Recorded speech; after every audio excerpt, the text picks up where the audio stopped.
எல்லாருக்கும் வணக்கம். நான் டாக்டர் கார்த்திகேயன். ஸோ நம்மக்கிட்ட வந்து ஒரு லைட் இருக்குங்க. இந்த லைட் வந்து ஒரு பெரிய நீளமான ஒயரில் நம்ம கனெக்ட் பண்ணியிருக்கிறோம். ஸோ இந்த லைட்டோட ப்ளக்கை இப்போ நான் இந்த ப்ளக்கில் சொருக போகிறேன். சுவிட்ச் போட்ட உடனே இந்த ஒயர் மூலமாக கரண்ட்டு பாஸ் ஆகி இங்கே லைட் எரிஞ்சிட்டு இருக்குங்கிறத நீங்கள் பார்த்துக்கிட்டு இருக்கிறீங்க. ஸோ இதே பிரின்சிபல் தாங்க நம்ம உடம்புக்குள்ளாரையும் நடக்குது.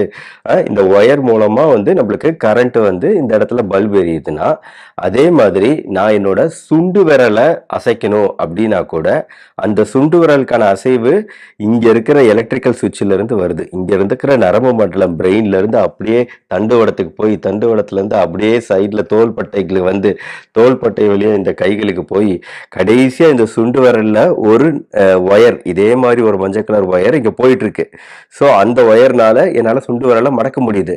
ஆனா பாருங்க, நீங்களே மடக்கி பாருங்க, சுண்டு விரலை மடக்கினீங்கன்னா கூடவே இந்த மோதிர விரலும் சேர்ந்து மடங்குது. அது ஏங்க? இந்த கரண்ட் ஆஃப் பண்ணிடுறேன். அது ஏன்னா ஏதோ சம் லூஸ் கனெக்ஷன் இருக்கலாம்னு நினைக்கிறீங்க. இந்த ரெண்டு ஒயருக்கு இடையில ஏதோ சம் ஜாயிண்ட் இருக்கு. அதே மாதிரி தான் நம்ம இந்த இடத்துல ஏதோ ஒரு சம் ஜாயிண்ட் இருக்குது. அந்த ஜாயிண்ட் ப்ராப்ளம்னால வந்து நம்மளுக்கு இந்த மாதிரி ரெண்டையும் சேர்ந்து தான் மடக்க முடியுது. இதை மட்டும் தனியா மடக்கிறதுங்கிறது கொஞ்சம் கஷ்டமான விஷயமா இருக்கு. இது எல்லாருக்கும் நார்மலான விஷயம்.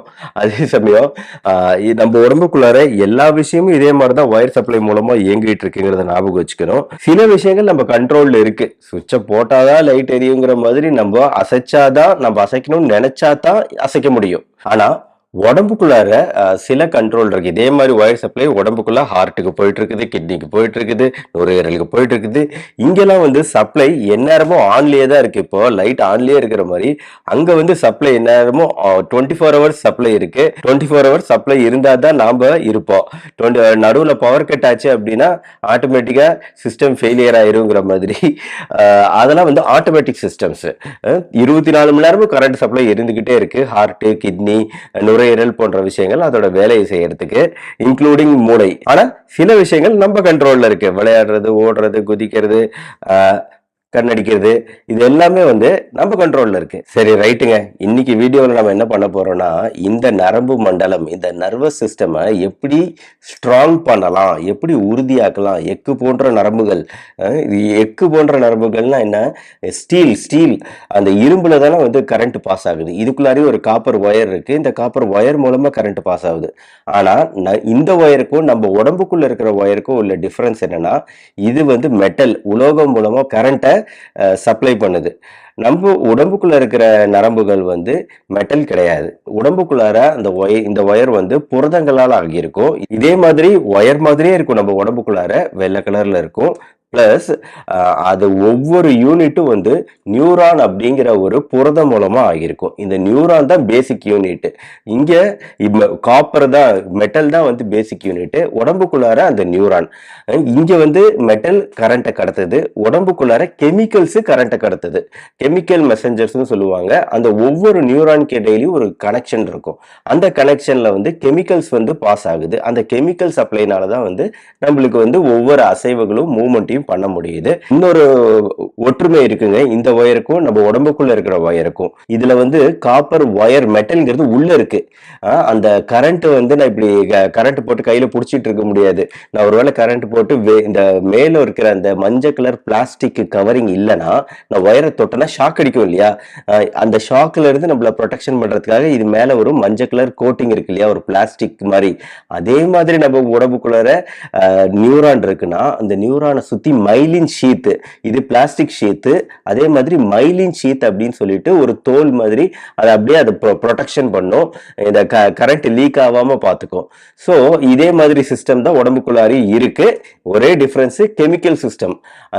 ஆனா இந்த கெமிக்கல் சிஸ்டம் உடம்புக்குள்ள வீக் ஆச்சு. இந்த ஒயர் வந்து லூஸ் ஆச்சு, நடுவில் எலி கடிச்சிருச்சு, கொஞ்சம் கொஞ்சமா எலி கடிச்சு ஒயர் வந்து கொஞ்சம் குற்றுயிரும் குறையுருமா அப்படியே பாதி தொங்கிட்டு இருக்கு அப்படின்னா கரண்ட் சரியா பாஸ் ஆகாது இல்லையா? லைட்டு விட்டு விட்டு எரியும் இல்லையா, அதே மாதிரி தான் நம்ம உடம்புக்குள்ளாரையுமே இந்த மைலின் சிஸ்டம்ல ப்ராப்ளம் வரலாம், இந்த நியூரான் கனெக்ஷன்ல ப்ராப்ளம் வரலாம்.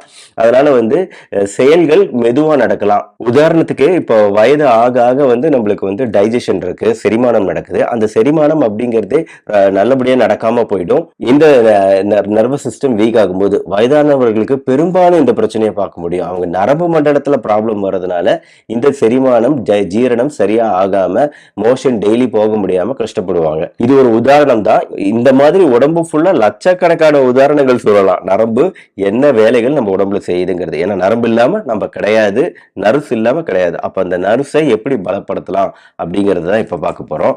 அதுக்கு தேவையான உணவுகள் என்ன சாப்பிடணும் அப்படிங்கறத ஃபர்ஸ்ட் பார்ப்போம். நரம்புகளோட வலிமைக்கு ஒரு 5 முக்கியமான சத்துக்கள் முக்கியங்க. அதுல ஃபர்ஸ்ட் சத்து வந்து தாது உப்பான மெக்னீசியம் சத்து.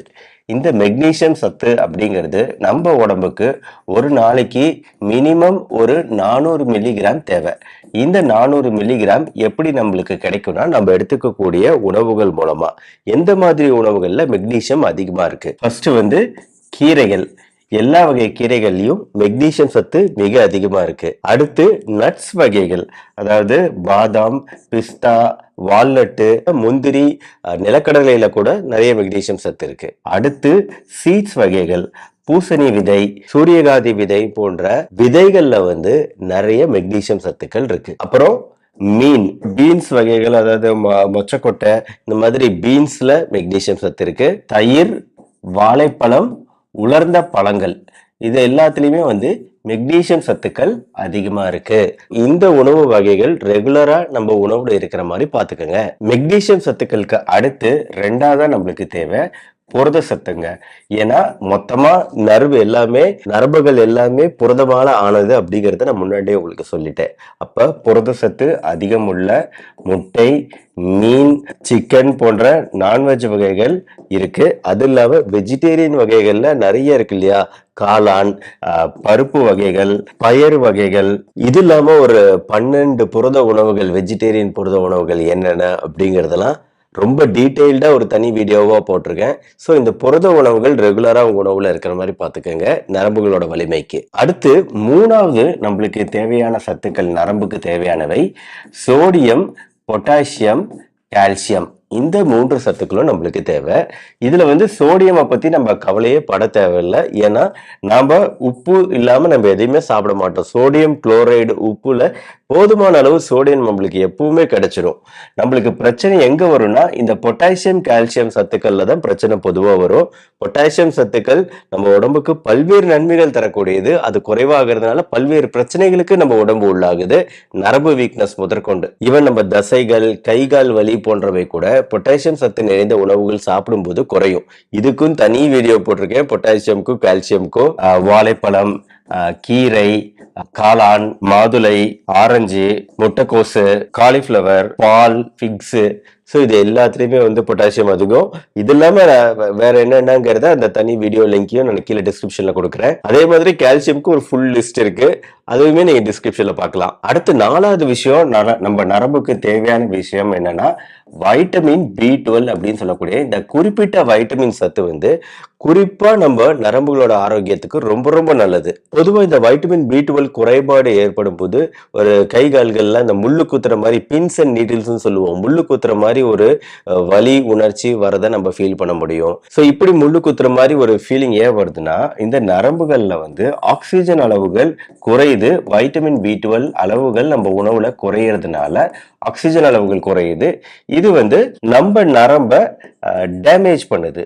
தலை சுற்றல், படி ஏறும்போது ஒரு மாதிரி தலை சுற்றல், கிருகிருப்பு போன்ற விஷயங்கள் கூட இந்த வைட்டமின் B12 குறைபாடு இருக்கிறதுனால ஏற்படலாம்.